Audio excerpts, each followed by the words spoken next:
ना बोलता है। पहले तू शादी तो कर तो तुझे पता चले कि कैसे मौत के कुएं से हम लोग भी गुजर रहे हैं।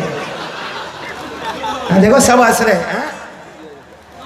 वो मालूम है आपको, मालूम है एक बीवी थी। सुनो सुनो भाई, कहाँ से आवाज आ रही है?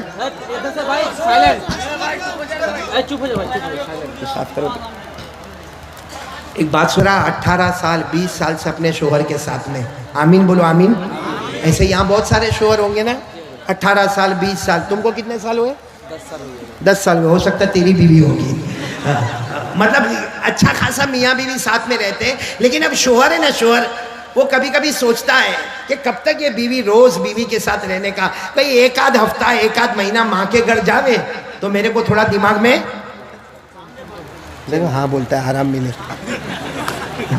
तो बेचारा सोचता है कि मेरे को आराम मिले। अब एक दिन अचानक क्या हुआ, सुबह में उठा और बीवी क्या कहने लगी, अपने शोहर को कहने लगी कि मेरा जी चाहता है कि एक महीने के लिए माँ के घर चली जाओ।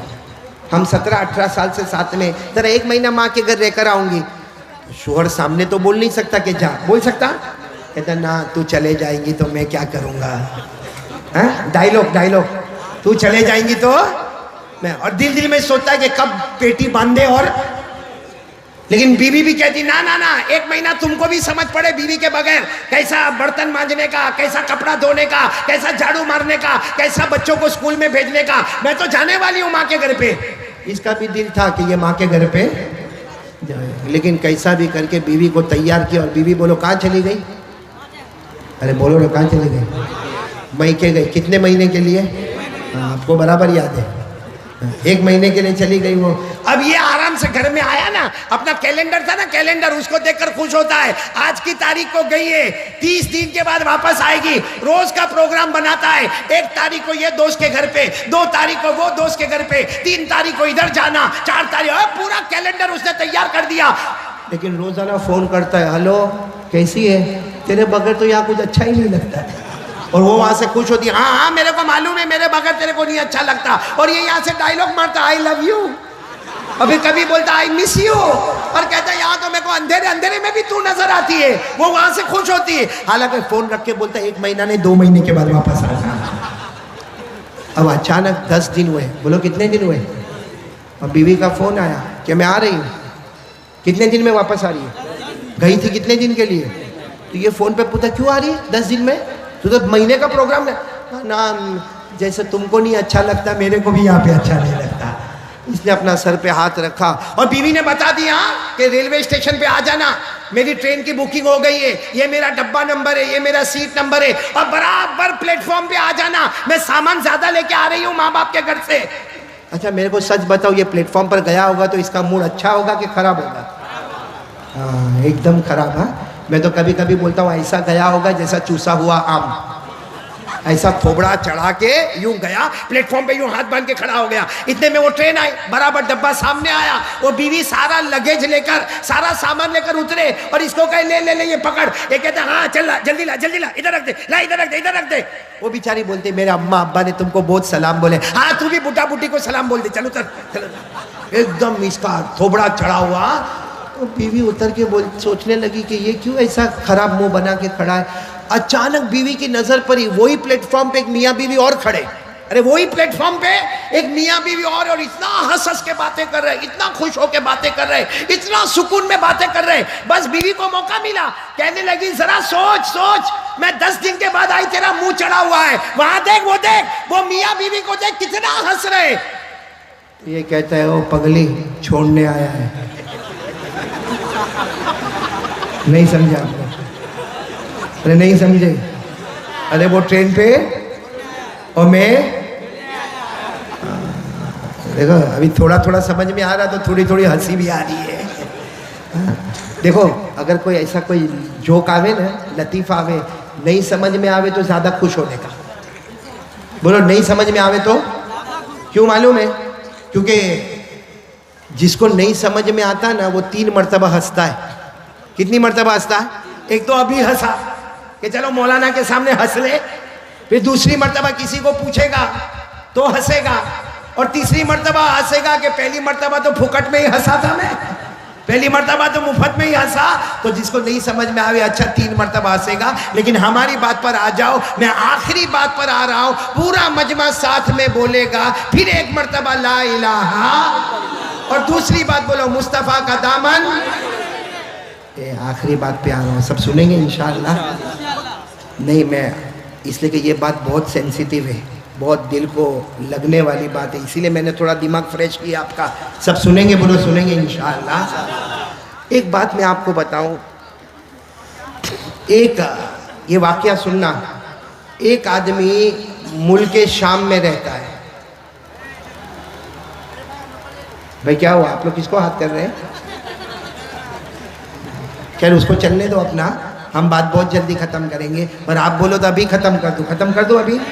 सुनेंगे, सब सुनेंगे, 5-10 मिनट 5-10 सुनेंगे नहीं इंशाअल्लाह। एक आदमी मुल्क शाम में, बोलो कहाँ पर? मुल्क, ये सुनना, बहुत प्यारा वाकया है। एक आदमी मुल्क शाम में, शाम यानी सीरिया, जिसको आज हम लोग क्या बोलते हैं? सीरिया।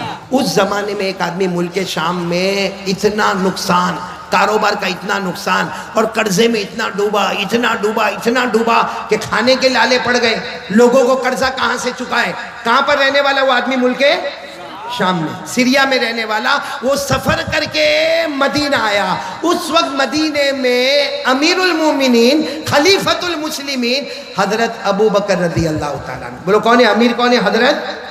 वो मुल्क शाम से मालूम नहीं अपने ऊँट पे बैठ के कितने दिनों का, कितने रातों का, कहाँ सीरिया और कहाँ मदीना।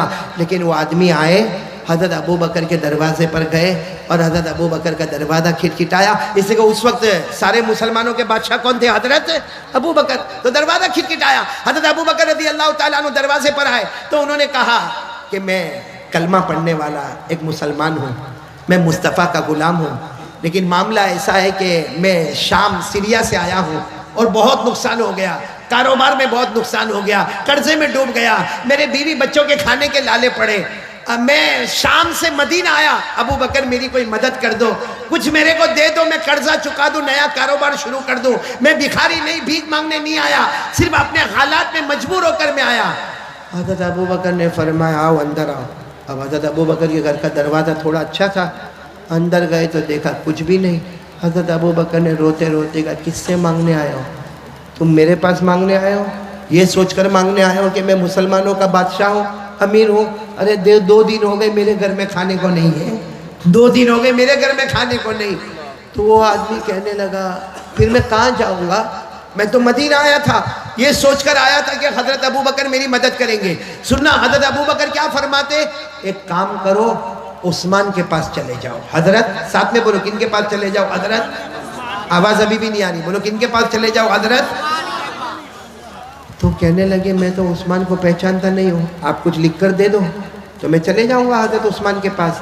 हजरत अबू बकर ने फरमाया मेरे लिखने की कोई ज़रूरत नहीं है, बल्कि उनको कहना भी नहीं कि अबू बकर ने भेजा है, लिखने की भी ज़रूरत नहीं, और उस्मान को कहना भी नहीं कि अबू बकर ने भेजा है। सिर्फ जाकर वहां जाकर इतना कह देना मैं गरीब हूँ, मुस्तफ़ा का गुलाम हूँ। कोई भी मुस्तफ़ा का गुलाम आ जाए, उस्मान की सखावत शुरू हो जाती है। बोलो सुभान अल्लाह। तो इन्होंने कहा लेकिन मेरे को तो बहुत बड़ी रकम चाहिए। सुनो, इन्होंने क्या कहा? मुझे तो बहुत बड़ी रकम चाहिए। क्यों बड़ी रकम चाहिए मेरे को? इसलिए कि मेरे को कर्जा भी अदा करना है, नया कारोबार भी शुरू करना।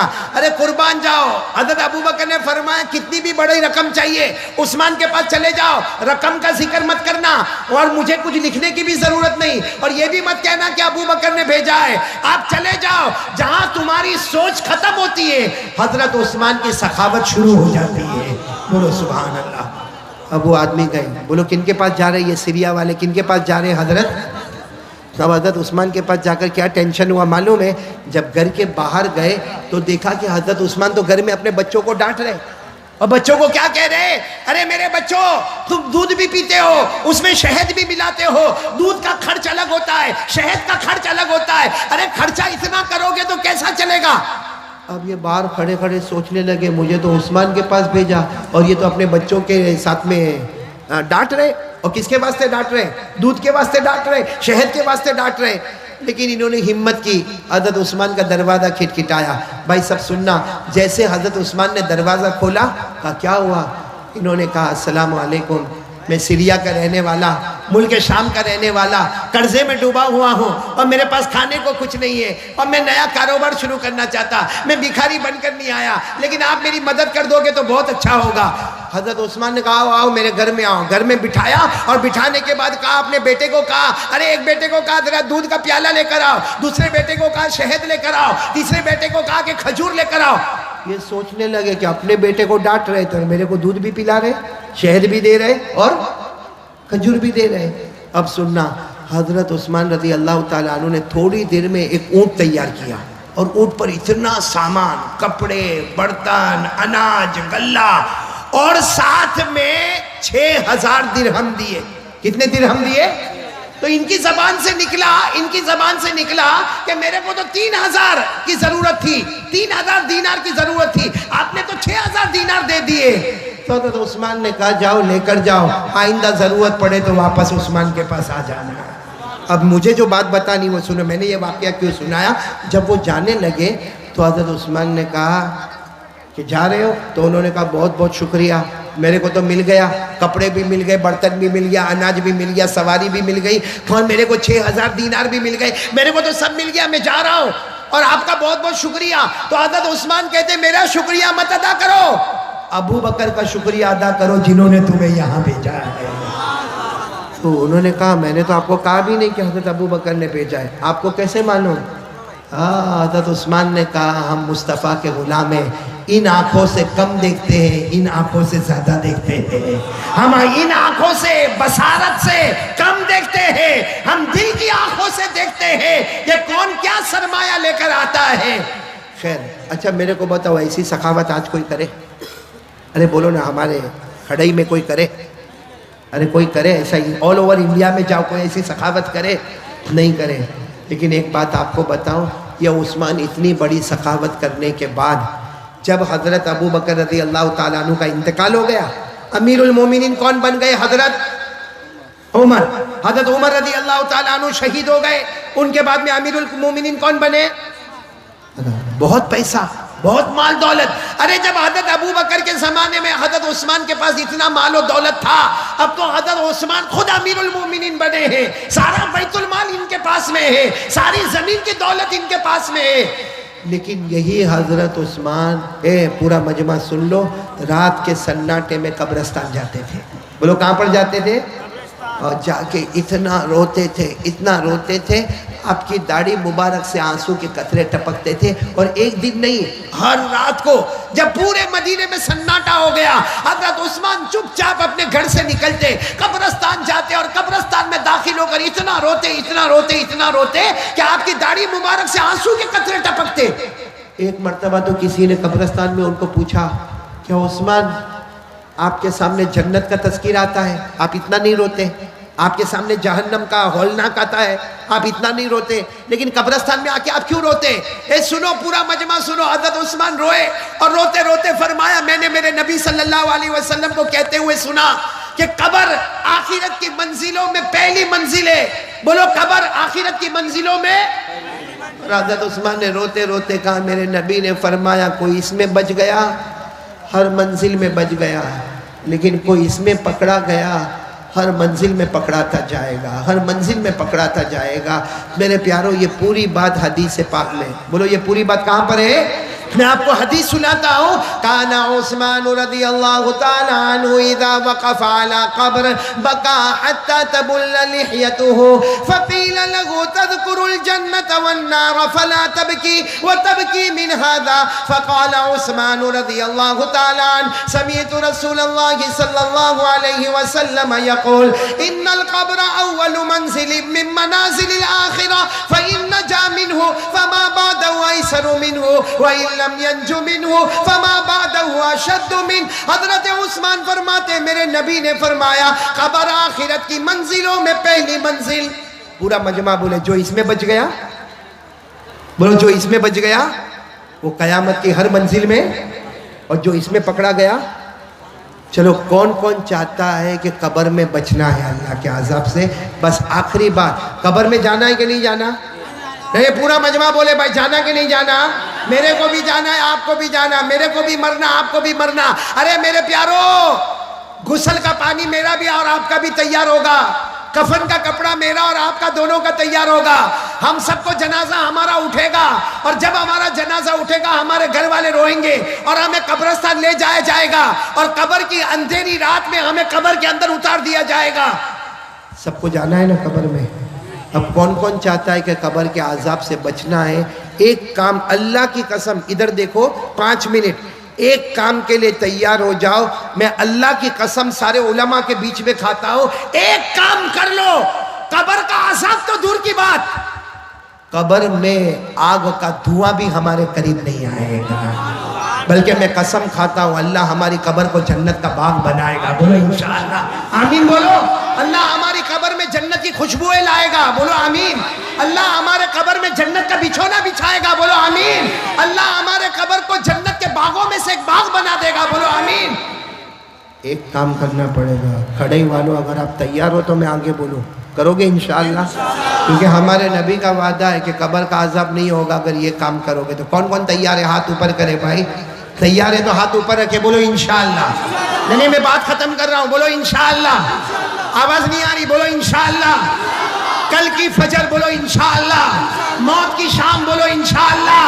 हमारी नमाज कज़ा नहीं होगी, बोलो हमारी नमाज। और अल्लाह की कसम, हमारे नबी का वादा है, जो नमाजी होगा अल्लाह उसकी कब्र को जन्नत का बाग बना देगा। बोलो इंशाअल्लाह। पढ़ेंगे, नमाज पढ़ेंगे इंशाअल्लाह। हाथ नीचे रखो, आखिरी बात सुन लो, हर नमाजी जन्नती है। पढ़ेंगे, बोलो पढ़ेंगे नमाज। यहाँ बहुत सारे बैठे हैं जो नहीं पढ़ते नमाज, लेकिन आज खड़े ही वाले और जहाँ जहाँ से लोग आए हैं, आज सब लोग एक पक्का इरादा करें कि एक मर्द मोमिन, हमारे मोमिन की जबान इतनी पक्की जबान है, पहाड़ अपनी जगह से हटेगा लेकिन मोमिन की जबान अपनी जगह से नहीं हटेगी। आज पक्का वादा करो कि इंशाअल्लाह मौत तक हमारी नमाज कज़ा नहीं होगी इंशाअल्लाह। और मैं एक आखिरी बात बता दूं जो आप सब लोग मेरे साथ में बोलेंगे, हर नमाजी जन्नती होता है। बोलो हर नमाजी। आवाज नहीं आ रही है, बोलो हर नमाजी। कुरान में लिखा, मेरे साथ में पढ़ो, अल्लाह ने फरमाया, वल्लज़ीना हुम अला सलातिहिम युहाफ़िज़ून उलाइका फ़ी जन्नातिम मुकरमून। अल्लाह ताला फरमाते, प्यारे प्यारे मेरे बंदे 5 वक्त नमाज की पाबंदी करे। अल्लाह फरमाता, तुम जमीन पे नमाज पढ़ते जाओगे, आसमानों पे जन्नत के फैसले होते जाएंगे। फिर बोलो हर नमाजी। अब साथ में ये भी बोल दो, बेनमाजी। अल्लाह मेरी और आपकी हिफाजत फरमाए। पढ़ेंगे ना नमाज, पढ़ेंगे ना इंशाअल्लाह। आपको मालूम है बेनमाजी को जो जहन्नम में डालेंगे ना, मैंने पहले भी कलकत्ता में सुनाया था, सबसे खतरनाक जहन्नम में बेनमाजी जाएगा।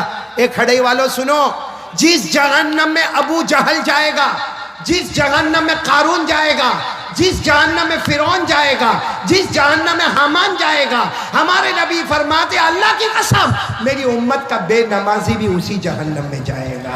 इसलिए मेरे प्यारो, सब लोग इरादा करो, नमाज पढ़ेंगे नहीं इंशाअल्लाह। नहीं बोलो पढ़ेंगे इंशाअल्लाह।